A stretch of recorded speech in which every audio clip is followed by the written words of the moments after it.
It was not in natural processes that the Greeks first experienced what physis is, but the other way around, on the basis of a fundamental experience of being in poetry and thought. What they had to call physis disclosed itself to them. Only on the basis of this disclosure could they then take a look at nature in the narrow sense. Thus, physis originally means both heaven and earth, both the stone and the plant, both the animal and the human, and human history as the work of humans and gods. And finally, and first of all, it means the gods who themselves stand under destiny. Physis means the emerging sway, and the endurance over which it thoroughly holds sway. This emerging, abiding sway includes both becoming as well as being, in the narrow sense of a fixed continuity.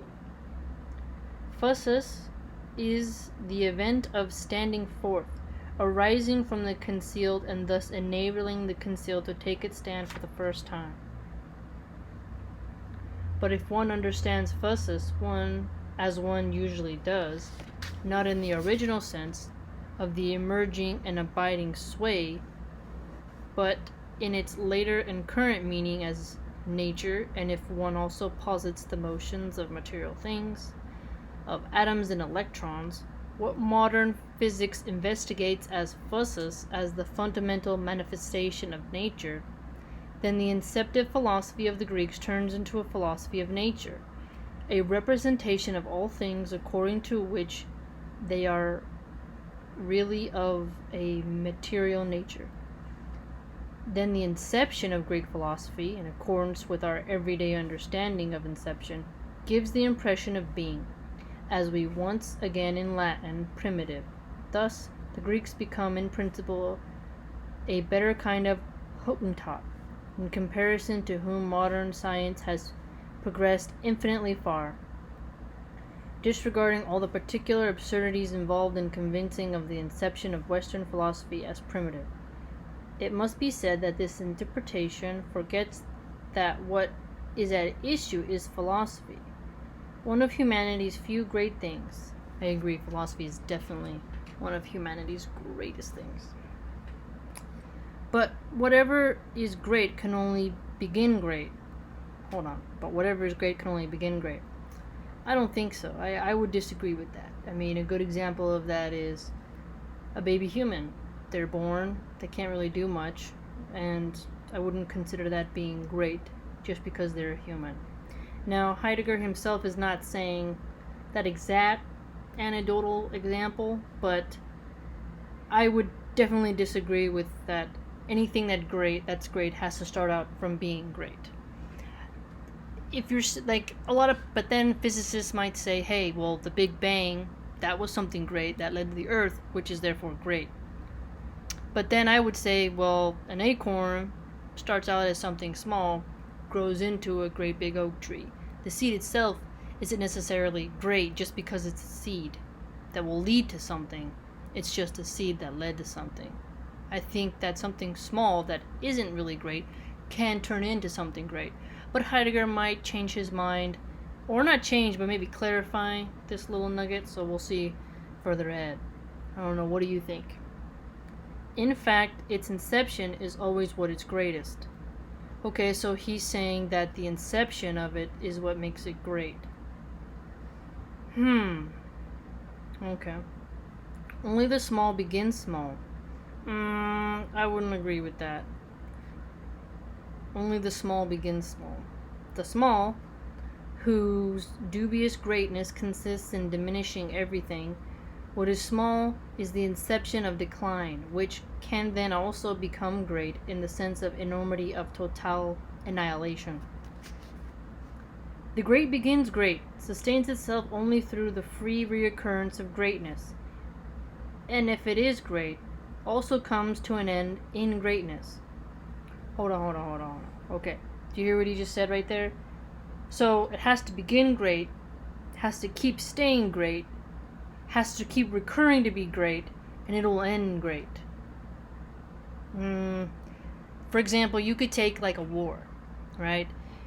Now, the war can start out being one and then dwindle into nothing and turn into complete chaos and end in just despair, right? You can be like, well, this war started out as something noble. We were fighting against X, but then it diverged and ended into this unknown land where innocents were killed and the target was no longer, what it was, right? The goalpost kept moving. And the goalpost can get trivial and trivial and trivial. I don't know. So I tend to disagree with him on this. So it is with the philosophy of the Greeks. It came to an end in greatness with Aristotle. Okay, but to me that's something different. I mean, Alright, let's see. Only the everyday understanding and the small man imagine that the great must endure forever. Okay, that sounds kind of hypocritical to what he just said, contrary, right? Not hypocritical, but in contrast. And okay, now he's saying that the small man imagines that, but he himself just kind of stated that. But let's see. A duration which he then goes on to equate with the eternal. What is, as such, and as a whole, the Greeks call phusis. Let it be mentioned just in passing that already within Greek philosophy, a narrowing of the word said in a right way, although its original meaning did not disappear from the experience, the knowledge, and the attitude of Greek philosophy. An echo of knowledge about the original meaning still survives in Aristotle when he speaks of the grounds of beings as such. He's referring to Aristotle's Metaphysics. But this narrowing of phusis in the direction of the physical did not happen in the way we picture it today. We suppose to the physical the psychical, the mind or soul, what is ensouled, what is alive. But all this, for the Greeks, continues even later to belong to phusis. As a counter-phenomenon, there arose what the Greeks call thesis, positing ordinance or nomos, law, rule in the sense of mores. But this is not what is moral, but instead what concerns mores. This which rests on commitment of freedom and the allotment of tradition. It is that which concerns a free comportment and attitude, the shaping of a historical being of humanity. Ethos, which, under the influence of morality, was then degraded to the ethical. Phusis gets narrowed down by contrast to techne, which means neither art nor technology, but a kind of knowledge. The knowing disposal over the free planning and arranging and controlling of arrangements. So he's citing Plato's Phaedrus. Techne is generating, building as knowing producing. It would require a special study to clarify what is essentially the same in phusis and techne. So the techne, I don't know Greek, so I might be pronouncing that wrong, family, but it's spelled T-E-C-H-N-E, and the E has a line on the top of it. But for all that, the counter-concept to the physical is the historical, a domain of beings that is also understood by the Greeks in the original broader sense of phusis. This, however, does not have the least to do with the naturalistic interpretation of history. Beings as such and as a whole are phusis. That is, they have as their essence and character the emerging abiding sway. This then is experienced above all in what tends to impose itself on us most immediately in a certain way, and which is later denoted by phusis in the narrow sense, ta phuse onta, ta phusika, what naturally is.